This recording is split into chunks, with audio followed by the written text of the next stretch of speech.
তো সুলাইমান আলাইহিস সালাম একদিন যাচ্ছিলেন, তো যাবার পথে পিপিলিকার দলেরা দেখবেন বাসা বেঁধে মাটির নিচে তাদের বাসা থাকে, সুন্দর সুন্দর প্রাসাদ তারা নির্মাণ করে। তো পিপিলিকার দলেরা উপরে এসে খাবার দাবার সংগ্রহ করতেছে। তখন দেখতেছে বিরাট বড় বাহিনী সুলাইমান আলাইহিস সালামের আসতেছে।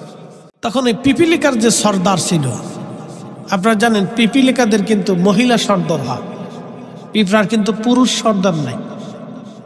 পিপিলিকার যে নারী সে হলো সর্দার। তো এই রানী ডাক দিছে, ইয়া আইয়ুহান নামল, হে পিঁপড়ার দল, উদখুলু মাসাকিনাকুম, তোমরা তাড়াতাড়ি গর্তের মধ্যে পালাও। তখন এই আওয়াজটা সুলাইমান আলাইহিস সালামের কানে যেয়ে লাগলো। পিঁপড়া ডাক দিতেছে তার দলকে, ইয়া আইয়ুহান নামল, হে পিঁপড়ার দল, উদখুলু মাসাকিনাকুম, তোমরা তাড়াতাড়ি গর্তের মধ্যে পালাও। সুলাইমান আলাইহিস সালামের কানে এই আওয়াজটা বহু দূর থেকে যায় না। ফাতাবাসসামা দাহিকা, তখন তিনি মুস্কি মুস্কি হাসতে লাগলেন আর বলতে লাগলেন, ইয়া রাব্বি, আপনি আমার কি বিদ্যা দিলেন যে এই পিপিলিকাদের কথা আমার কানে আসে। সুবহানাল্লাহ বিহামদি। এটা একটা বিদ্যা, এটা আমাদের কাছে নাই। এটা একটা বিদ্যা আমাদের কাছে নাই। আল্লাহ এই উম্মতের কিছু বিশিষ্ট ওলিদের কাছে বিদ্যা দিয়েছিলেন। এটা তারা অনেক প্রচেষ্টার মাধ্যমে আল্লাহর পথে সাধনা রিয়াজতের মাধ্যমে তারা অর্জন করে থাকেন। এটা দীর্ঘ সময়ের একটা সাধনা, দুই একদিন এটা হয় না। তো হযরতে সুলাইমান আলাইহিস সালাতু ওয়াস সালাম তিনি হাসতে লাগলেন। তা আপনি দেখেন পিঁপড়ার দল সে একটা বেল্ট, একটা আইন মেনে চলে এবং তার একটা রাজা আছে, সে রাজার আনুগত্য সে মেনে চলে। এরকম প্রত্যেকটা সৃষ্টি তার ভিতরে আল্লাহ রাব্বুল আলামিন রুলস দিছেন, আইন দিছেন। প্রত্যেক সৃষ্টিগুলি আল্লাহর দেওয়া আইনকে পুঙ্খানুপুঙ্খরূপে মেনে চলে। সে আল্লাহর আইনের বাহিরে যায় না। আমি মাঝে মধ্যে বলি, কুত্তার কাজ শিয়াল দিয়ে হয় না। আপনি শিয়াল এনে যতই লালন পালন করেন, খাওয়ান, ও আপনার মুরগি চুরি করে চলেই যাবে। কারণ আল্লাহ ওকে আইন দিছে, তুমি জঙ্গলে থাকবা, চুরি চাপটামি করে খাও। আল্লাহ ওর আইন দিয়ে দিছে।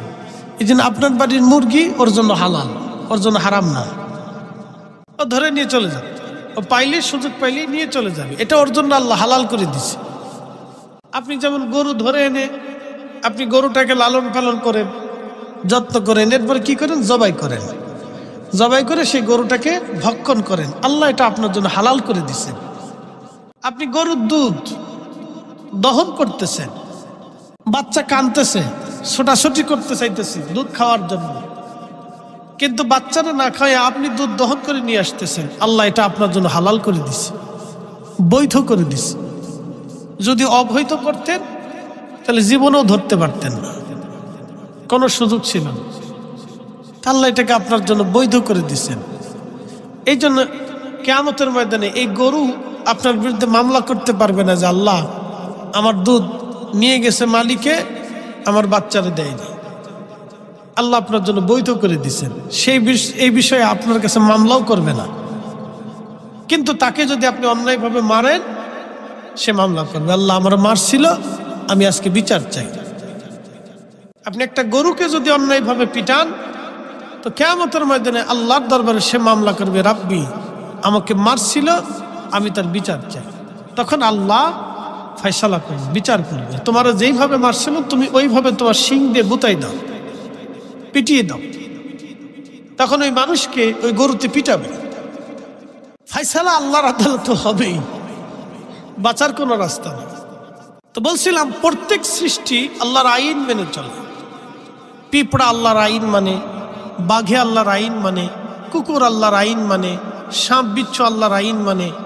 প্রত্যেকটা প্রাণী তার আইন, আল্লাহর দেওয়া আইনগুলি মেনে মেনে মেনে মেনে চলে। আমাদেরকেও আল্লাহ রাব্বুল আলামিন পৃথিবীতে বেঁচে থাকার জন্য কিভাবে চলবো সেই জন্য আল্লাহ আমাদেরকে আইন দিছেন, আমাদেরকে রুলস দিছেন, কোনটা হালাল, কোনটা হারাম, কোনটা বৈধ, কোনটা অবৈধ, কোনটা করা যাবে, কোনটা করা যাবে না। আল্লাহ এগুলি আমাদেরকে দিচ্ছেন। আবার আমাদের জীবন সম্প্রসারের জন্য আল্লাহ আমাদেরকে, আমাদের এই মানুষ হিসেবে আমাদেরকে স্ত্রী দান করছেন, জীবন সঙ্গিনী আল্লাহ দান করছেন। আপনি একা বাঁচতে পারবেন না, একা বাঁচাটা অসম্ভব। আল্লাহ আপনাকে জীবন সঙ্গিনী দান করছেন, এটা আল্লাহ রুলস, আল্লাহর আইন। আপনার স্ত্রীকে আল্লাহ দিয়েছেন। এই জন্য কোরআন আল্লাহ বলছেন, ওয়া খালাকনাকুম মিন যাকারিন ওয়া উনসা, আমি একজন পুরুষ এবং একজন নারীর মাধ্যমে পৃথিবীর মানব জাতিকে সৃষ্টি করছি। তো প্রথম পুরুষ আদম সফিউল্লাহ আলাইহিস সালাতু ওয়াস সালাম। বিভিন্ন ধর্মগ্রন্থে বিভিন্ন ধরনের বিশ্বাস আছে মানব জাতির ইতিহাস নিয়ে, কিন্তু বিশুদ্ধ সূত্র মতে বিশ্বাস, ধারণা এবং সবচেয়ে নির্ভুল তথ্য হচ্ছে আদম সফিউল্লাহ আলাইহিস সালাম পৃথিবীর আদি মানুষ, যার বাস্তব চিহ্ন এখনো শ্রীলঙ্কার আদম পাহাড়ে আদম আলাইহিস সালামের পায়ের ছাপ এখনো আছে। একসাথে বলা যাবে না সুবহানাল্লাহ? এখনো আছে। এটা একটা নির্ভুল তথ্য। তারপরে মানব জাতি বিভিন্ন ধরনের বিভিন্ন কথা, বিভিন্ন বক্তব্য, বিভিন্ন জনের বিভিন্ন মতামত। একজনে লেখছে, এক দার্শনিক লেখছে যে মানুষ যখন কাপড় আবিষ্কার করলো, লক্ষ লক্ষ বছর ধরে মানুষ উলঙ্গ রইল, মানুষ যখন কাপড় আবিষ্কার করলো তখন ধর্ম এসে বলল তুমি পর্দা করো। দেখেন তার কথাটা কতটা অবান্তর। সে বুঝাইতে চাইতেছে মানব জাতি আগে ল্যাংটা ছিল। এগুলি পাগল ছাগল দেশে বহুত আছে। শোনেন, শিক্ষিত মানুষের ভিতরে কিছু আধা পাগল আছে, যাদের মস্তিষ্ক বিকৃত, সে অসুস্থতায় ভুগে। কিছু মানুষ আছে শিক্ষিত কিন্তু তার মস্তিষ্ক বিকৃত, অসুস্থ। এরকম কিছু মানুষ আছে অসুস্থ মাইন্ডেড, সে সুস্থ চিন্তাটা তার মগজে আসে না। পৃথিবীতে আল্লাহ মানব জাতি আদম সফিউল্লাহ আলাইহিস সালামকে সৃষ্টি করলেন, তেনাকে দুনিয়াতে পাঠাইলেন।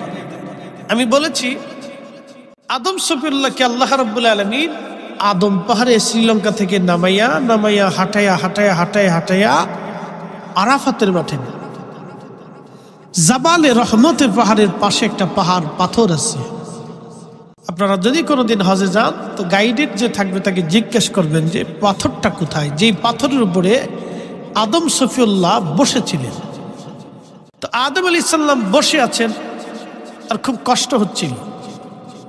দীর্ঘদিন মা হাওয়া আলাইহিস সালামকে খুঁজে পাচ্ছেন না তিনি।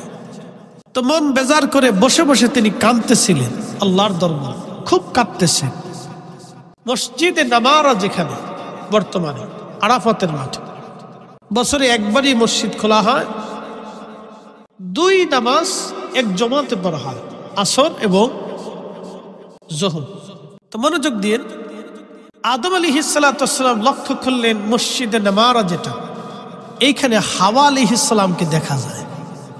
তো ওনাদের সাথে যে জান্নাতের পাতা ছিল, এই পাতা দিয়ে ওনাদের শরীর তখন ঢাকা ছিল, সতর ঢাকা ছিল জান্নাতি বৃক্ষের পাতা।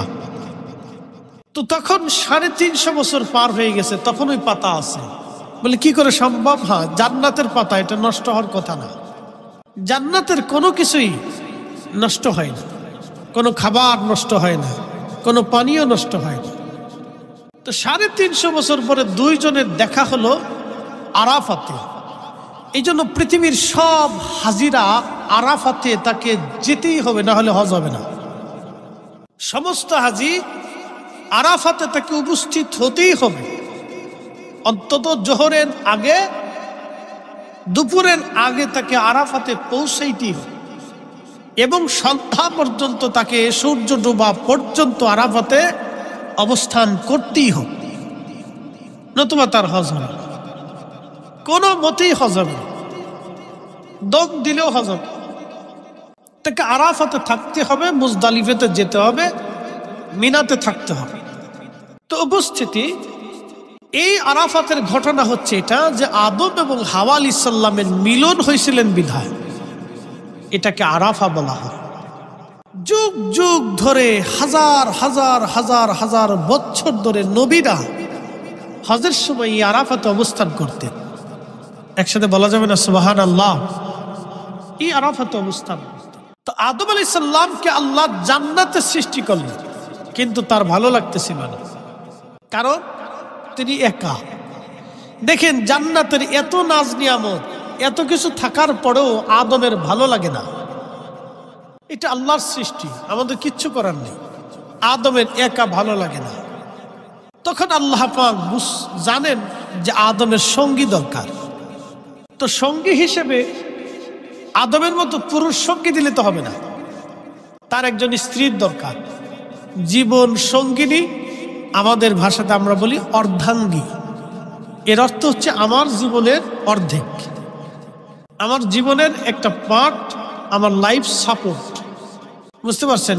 স্ত্রী তাকে বলে যে আপনার জীবনের অর্ধেক। সে আপনার দাসী না, সে কিন্তু আপনার দাসী না, সে আপনার কাজের লোক না, সে আপনার জীবনের অর্ধেক। কেউ যদি তার স্ত্রীকে জীবনের অর্ধেক ভাবতে পারে তাহলে সে সুখী হবে। আল্লাহ রাব্বুল আলামিনের সব ইচ্ছাই গিয়ে। তো আদম আলাইহিস সালাতু ওয়াস সালাম জান্নাতে একা তার ভালো লাগেই না। এত জান্নাতের নাজ নিয়ামত সৌন্দর্য, তারপরও ভালো লাগে না। এই জন্য আল্লাহ রাসূল বলছেন, তোমাদের ছেলে মেয়েদের বয়স হওয়ার সাথে তোমরা বিবাহ দিয়ে দাও। তোমাদের সন্তানদের বৈবাহিক বয়স হওয়ার সাথে তোমরা বিবাহ দিয়ে দাও। এটা আল্লাহর পরিক্রম। বয়সের সাথে সাথে তার মানসিক পরিবর্তনটা এটা আল্লাহ করে দেয়। আপনি 60 বছর বয়সে যেটা চিন্তা করেন, 20 বছর বয়সে সেই চিন্তাটা আপনার মগজে ছিল না। এই যে মুসল্লিরা, কথা বলা যাবে না, হ্যাঁ দেখছেন, এরা মসজিদও চিনে না, মানে এই বয়সটাই আলাদা। তো সবারই এই চিন্তা চেতনা 20 বছর হওয়ার পরে, 25 বছর হওয়ার পরে প্রত্যেক যুবকের বিবাহের একবারে উত্তম মক্ষম সময় আল্লাহ রাসূল এই বয়সে বিয়ে করছেন। 18 বছর বয়সে একজন নারীর একবারে মক্ষম টাইম। এ সময় ফাতেমা রাদিয়াল্লাহু আনহাকে রাসূল বিয়ে দিয়েছিলেন। বুঝতে পারছেন? এই জন্য 25 বছর বয়স হওয়ার সাথেই এর ভিতরেই ছেলেদেরকে বিবাহ দিয়ে দিবেন। মেয়েদেরকে 18 পার করানোর দরকার নেই, এর ভিতরে আপনি বিবাহ দিয়ে দিবেন। তো প্রিয় উপস্থিতি, আদমের একা একা ভালো লাগছে না। তখন আদম আলাইহিস সালাম এর বাম পাজর থেকে আল্লাহ একটা বাঁকা হাড় নিয়ে, কিঞ্চিত বাঁকা একটা হাড় নিয়ে আল্লাহ মা হাওয়া আলাইহিস সালামকে সৃষ্টি করলেন। একসাথে বলা যাবে সুবহানাল্লাহ। এই জন্য আপনার স্ত্রী আপনার জীবনের অংশ, আপনার স্ত্রী আপনার জীবনের অংশ। আল্লাহ আম্মাজান হাওয়া আলাইহিস সালামকে সৃষ্টি করলেন।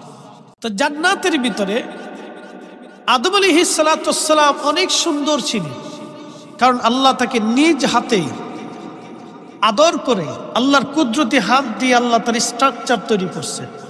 একসাথে বলা যাবে না সুবহানাল্লাহ? আমাদের এই সৌন্দর্যটা আল্লাহ নিজের হাতে আঁকা। জোরে বলেন সুবহানাল্লাহ। আমাদের সৌন্দর্যটা আল্লাহ কার হাতে আঁকা? আল্লাহ নিজের হাতে আঁকা। আল্লাহ তার নিজের হাতের স্ট্রাকচার, গঠন প্রণালী, এই যে আমাদের যে গঠন প্রণালী, আল্লাহ তার নিজের ইচ্ছায় নিজে হাতে আল্লাহ এটা অঙ্কন করছে। এই জন্য আদম আলাইহিস সালাম পৃথিবীর শ্রেষ্ঠ সুন্দর ছিলেন। আর আদম আলাইহিস সালামের অর্ধেক সৌন্দর্য আল্লাহ ইউসুফকে দিয়েছিলেন। ইউসুফ আলাইহিস সালামকে আল্লাহ আদমের অর্ধেক সৌন্দর্য দিয়েছিলেন। আর আদম আলাইহিস সালামের স্ট্রাকচার সৌন্দর্য আল্লাহ নিজ হাতে গঠন করছিলেন। আদম আলাইহিস সালামের বাম পাজরের বাঁকা কিঞ্চিত হাত দিয়ে আম্মাজান হাওয়া আলাইহিস সালামকে সৃষ্টি করলেন। এটাও আল্লাহর ইচ্ছা। আচ্ছা, যাদের বাচ্চা আসে, বাচ্চাগুলি নিজেদের কাছে রাখেন, তাহলে আর ওই হই হল্লা করবে না। নিজেদের কাছে রাখেন, সবার বাচ্চা নিজেদের কাছে রাখেন। তো আদম আলাইহিস সালাতু ওয়াস সালাম হাওয়া আলাইহিস সালামকে আল্লাহ সৃষ্টি করলেন। এখন সৃষ্টি করে কিন্তু আল্লাহ দুইজনকে ছেড়ে দেন। কি করছেন? আল্লাহ একটা শরীয়তের পন্থা, পবিত্রতা, বৈবাহিক বন্ধনকে আল্লাহ তৈরি করলেন। হযরতে আদম জীবনে কোনোদিন বিয়ে করেন নাই। হাওয়া আলাইহিস সালামকে দেখে আদম আলাইহিস সালাম দেখতে গেলেন। আল্লাহ আবার এটা কি বানাইলেন? তিনি ঘন্টা উঁচু করে দেখতে চাইলেন কেমন। আল্লাহ বলেন, আদম থামো, তোমার স্ত্রীকে আমি সৃষ্টি করেছি, আমি তোমার বিবাহ পড়াবো আমি আল্লাহ। আদম বললেন, আল্লাহ বিবাহ কি? অপেক্ষা করো। জিব্রাইল আলাইহিস সালাতু ওয়াস সালাম আসলেন, ফেরেশতাদেরকে নিয়ে ইজাব কবুল হয়ে গেল। জিব্রাইল বললেন, হুজুর আপনি আপনার স্ত্রীর জন্য মহরানা ধার্য করেন। জিব্রাইল আলাইহিস সালাম এই কথা বলার পর আদম বলেন, হে জিব্রাইল, আমি আল্লাহর বাড়ি খাই, আল্লাহর বাড়ি ঘুমাই, আমার তো আলাদা কোনো সম্পদ নাই, আমি আমার স্ত্রীকে কি করে মহরানা দিব, কোথা থেকে কেমনে কি করব? মোল্লা আলী কারি মাক্কি আল মাউরিদের মধ্যে লেখেন, ইমাম আবুল ফারাজ ইবনুল জৌজি 900 বছর আগে তার কিতাবের মধ্যে লিখছেন, ঠিক তখনই আল্লাহ ডাক দিয়ে বলেন, আদম তুমি তোমার স্ত্রীর জন্য আমার পেয়ারা রাসূল, আমার হাবিব, আমার নবীর উপরে দুরূদ শরীফ পড়ো 3 বার, মতান্তরে 11 বার। এই দুরূদ শরীফ পড়ে তুমি তোমার স্ত্রীকে মহরানা দিয়ে দাও। একসাথে বলবেন সুবহানাল্লাহ। এই জন্য কোন কাজ তার আগে যদি আপনি দুরূদ পাঠ করেন, আল্লাহ আপনাকে বরকত দিবে। আপনি দুরূদ ছাড়া দোয়া করবেন, 1000 বছর দোয়া হবে, কবুল হবে না। আপনি এটা বুঝতে হবে আপনাকে। রাসূলের দুরূদ ব্যতীত আপনি 1000 বছর দোয়া করবেন, কবুল হবে না, মঞ্জুর হবে না। তো এখানে আল্লাহ কতটা মর্যাদা তার রাসূলকে দিয়েছে, যে আমাদের সৃষ্টির সূচনাতে বৈবাহিক বন্ধনটা আল্লাহ চালু করছেন তার রাসূলের দরুদের মাধ্যমে, তা হালাল করছে। মহরানা তো নাই, সে সম্পদ কি দিবে, সে তো জান্নাতে। তা আল্লাহ বললেন, তোমার মহরানা হচ্ছে তোমার স্ত্রীকে আমার শেষ নবী, আমার হাবিব, তার প্রতি তুমি দুরূদ পাঠ করে তোমার স্ত্রীকে মহরানা দিয়ে দাও। আরেকটু জোরে বলে সুবহানাল্লাহ। এটা আদমের মহারানা, রাসূল করিমের দুরূদ। তখনও পৃথিবীতে রাসূল সম্ভব না, তখন আদম কেবল জান্নাতে। তখন এই মানব জাতির ভিতরে আল্লাহ রাসূলের দুরূদ চালু করে দিলেন, নবীর জিকির চালু করে দিলেন, রাসূলের স্মরণকে চালু করে দিলেন। এই জন্য আল্লাহুম্মা সাল্লি আলা সাইয়্যিদিনা মাওলানা মুহাম্মদ, আপনি দুরূদ শরীফ পড়ে যে কাজ শুরু করবেন সে কাজে আল্লাহ বরকত দিবেই, বরকত শূন্য রাখবেন। আপনাদেরকে আজকে গোপন তথ্য দিয়ে গেলাম, জীবনে যত ভালো কাজ করবেন করার আগে আল্লাহর হাবিবের প্রতি দুরূদ শরীফ হাদিয়া পাঠিয়ে আপনি করেন, আপনার বরকতের কোনো অভাব হবে না, কোনো অভাব হবে না। রাস্তায় চলতেছেন, বের হবেন, 11 বার পড়েন, 3 বার পড়েন, দুরূদ শরীফ পড়বেন। আপনি অ্যাক্সিডেন্ট থেকে, আল্লাহ বালা থেকে আপনাকে সবসময়ের জন্য নিরাপদ রাখবেন। এটা আমার সারা জীবনের পরীক্ষিত আমল, সারা জিন্দেগির পরীক্ষিত আমল। এটা আমার সারা জীবনের পরীক্ষিত আমল। আল্লাহ আমাকে এতটা বছর রাস্তায় চালাইছে, আমার একটু আঁচড়ও কোনোদিন লাগে না। এত বছর আল্লাহ আমাকে রাস্তায় চালাইছেন, 14 বছর ধরে চলতেছি, আল্লাহ আমার একটু আঁচড়ও দেন নাই। আমার আগে 5 মিনিট আগে, 5 মিনিট পরে, 2 মিনিট আগে, 2 মিনিট পরে ডাকাতি হয়েছে, মার্ডার হয়েছে, অ্যাক্সিডেন্ট হয়েছে, আল্লাহ আমাকে হেফাজত করছে। কোনো না কোনো মাধ্যম দিয়ে হঠাৎ মন চাইছে, দাঁড়িয়ে পড়ছি, চা খাইতে মন চাইছে, দাঁড়াও, আর সামনে যায় দিকে অ্যাক্সিডেন্ট। চিন্তা করলাম, আল্লাহ যদি আমি এই সময় থাকতাম তাহলে আমারটা হইতে পারত। তো এরকমই আল্লাহ আপনাকে নিরাপদ রাখবে সবসময়ের জন্য। সব ভালো কাজের আগে আল্লাহর নবীর দুরূদ শরীফ পড়ে আপনি বের হবেন, আল্লাহ রসুলকে হাদিয়া পাঠাবেন। এটা রসুলের হাদিয়া, উম্মতের পক্ষ থেকে হাদিয়া। বলেন, আপনি আমাকে কিছু গিফট দিলে আপনার, আমার অন্তর খুশি লাগে না? আপনাকে যদি আমি কিছু দেই তাহলে আপনার অন্তর ভালো লাগবে না? তো উম্মত যখন দুরূদ শরীফ পাঠায় তখন এটা উম্মতের পক্ষ থেকে নবীকে হাদিয়া। একসাথে বলবেন না সুবহানাল্লাহ। উম্মতের পক্ষ থেকে রসুলকে হাদিয়া। আপনি যে দুরূদ শরীফ পড়েন সেটাই বলবেন, আপনার যেটা ভালো লাগে, সহজ মনে হবে সেটা পড়েন, অসুবিধা নেই। সাল্লাল্লাহু আলাইহি ওয়াসাল্লাম, এটা ছোট্ট দুরূদ পড়েন। দুরূদ ইব্রাহিম পড়েন, পড়েন, অসুবিধা নেই। আপনি দন্য দুরূদ পড়েন, অসুবিধা নেই। যেটা আপনার কাছে ভালো মনে হবে, সহজ মনে হবে, পড়েন। এটা উম্মতের পক্ষ থেকে রসুলকে হাদিয়া। এই যে আপনার স্ত্রী, সময় কম, কথা অনেক লম্বা, আল্লাহ দিলেন বিবাহ পড়াই। বৈবাহিক বন্ধনে আদম আলাইহিস সালাম সন্তুষ্ট হলেন তার স্ত্রীকে পেয়ে, একজন জীবন সঙ্গিনী।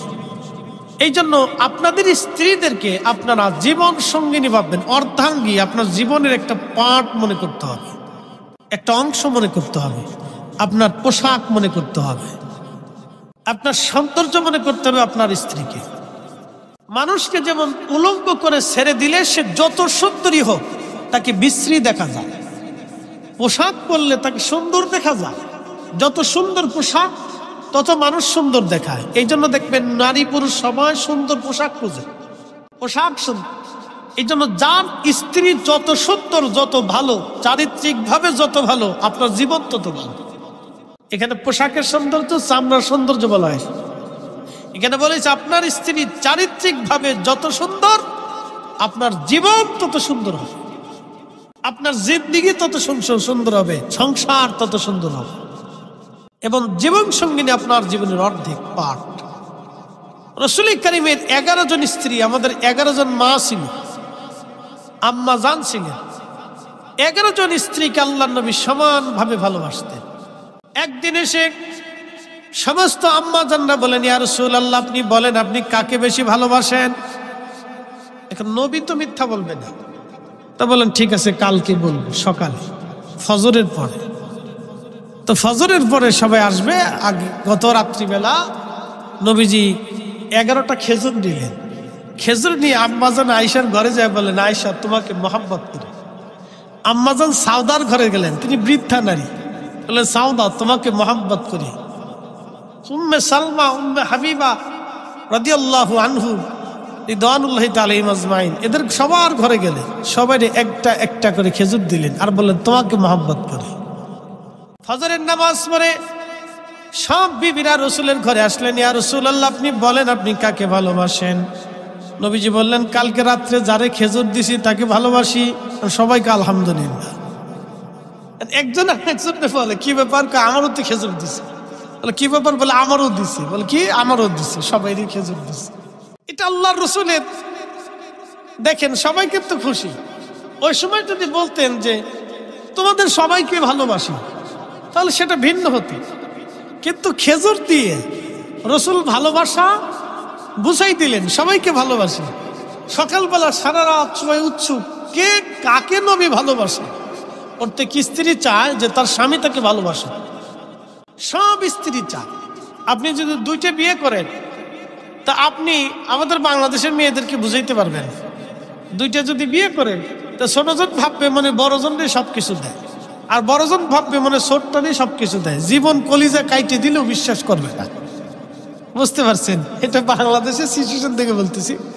কলিজা যদি কাইটেও দিয়ে দেন যে দিয়ে দিলাম তোমার, তাও বিশ্বাস করবে না, না তুমি ছোটটারই ভালোবাসো, এরকম সিচুয়েশন। কিন্তু আম্মাজানদের চরিত্র ছিল ভিন্ন। আল্লাহু আকবার। এই জন্য আল্লাহ বলছেন রাদিয়াল্লাহু আনহুম, আমি তাদের উপরে খুশি। একসাথে বলবেন না সুবহানাল্লাহ। খেজুর দেওয়ার সাথে সাথে দেখেন আল্লাহর সব নবীজির বিবিগান আলহামদুলিল্লাহ বলতেছে, হ্যাঁ ঠিক আছে। কেউ কারোর সাথে বাক বিতণ্ডা, মন খারাপ কিচ্ছু করতেন না। ক্ষুধার্ত থাকতেন, মাসের পর মাস রাসূলের বাড়ি চলে আগুন জ্বলত না। ক্ষুধা নিয়েই রাসূলের কাছে থাকতেন।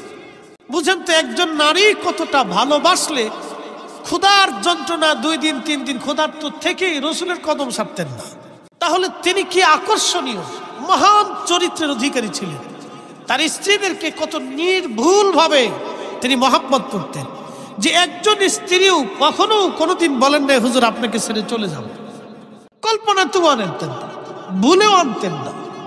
রাসূল ছেড়ে চলে যাবে এই চিন্তা কোনো স্ত্রী আমাদের আম্মাজানদের অন্তরেও আসতো না। এবং কোনো আম্মাজানকে কোনোদিন কটাক্ষ করতেন না। এবং আল্লাহ রাসূলের ব্যাপারে তাদের চিন্তা চেতনা ছিল মহৎ, অতি উৎকৃষ্ট। এই জন্য আপনার স্ত্রীর কাছে আল্লাহ রাসূল বলছেন আমার উম্মত সেই সর্বশ্রেষ্ঠ যার স্ত্রীর কাছে সে সর্বশ্রেষ্ঠ। একসাথে বলবেন না সুবহানাল্লাহ। ওই লোকটা আমার উম্মতের মধ্যে শ্রেষ্ঠ যে তার স্ত্রীর কাছে শ্রেষ্ঠ। এই জন্য আপনার স্ত্রী, আমাদের স্ত্রীদেরকে আমাদের জীবনের পার্ট অর্ধেক হিসেবে মেনে নিতে হবে। এবং আপনি যাহা খাবেন তাকে তাই খাওয়াবেন, আপনি যাহা পড়বেন আপনি তাকে তাই পড়াবেন। এবার চিন্তা করেন যে ইসলাম স্ত্রীকে কিভাবে প্রাধান্য দিছে। আল্লাহর নবী বললেন আমার উম্মত তোমরা স্ত্রীদের গায়ে আঘাত করবে না, কারণ স্ত্রীদের উপরে তোমরা অত্যাচার করবে না, এই জন্যই আল্লাহ তোমাদের কাছে তাদেরকে দিয়ে দিছেন। আল্লাহ তোমাদের কাছে তাদেরকে দিয়ে দিছেন। আমরা কিন্তু স্ত্রীদের কাছে যাই না। যদি আমরা স্ত্রীর কাছে যাইতাম তাহলে আমাদের বাড়ি, আমাদের বউরা এসে আমাদেরকে বিয়ে করে নিয়ে তাদের বাড়িতে চলে যাইতেন, আমরা তাদের কথা শুনতাম। যদিও পৃথিবীতে এমন জাতি আছে যারা নিজেরা মেয়েরা বিয়ে করতে যায়, পুরুষরা ঘরের মধ্যে কাটায়, নারীরা কাজবাজ করে খাওয়ায়, এরকম জাতি পৃথিবীতে আছে। কিন্তু ইসলাম আমাদেরকে শিক্ষা দিলেন, রাসূল বললেন, এ আমার উম্মত, নারীদেরকে আল্লাহ তোমাদের কাছে দিয়ে দিছে, নারীরা তোমাদের কাছে গেছে, আল্লাহ তোমাদেরকে তাদের আনুগত্য বানিয়ে দিছে। এই জন্য স্ত্রীদেরকে তোমরা কখনো তাদের সাথে রূঢ় খারাপ আচরণ করবে না, কারণ স্ত্রীরা তোমাদের কাছে আল্লাহ তাদেরকে জিম্মাদারি হিসেবে দিয়ে দিছে। তোমরা কখনো স্ত্রীদের প্রতি খারাপ আচরণ করবে না। যদি তোমাদের স্ত্রীরা কোনো ফায়সা কাজ করে, দেখেন, যদি ফায়সা কাজ করে, বেহায়াপনার কাজ করে, তাহলে তোমার স্ত্রীকে তুমি মারবে না।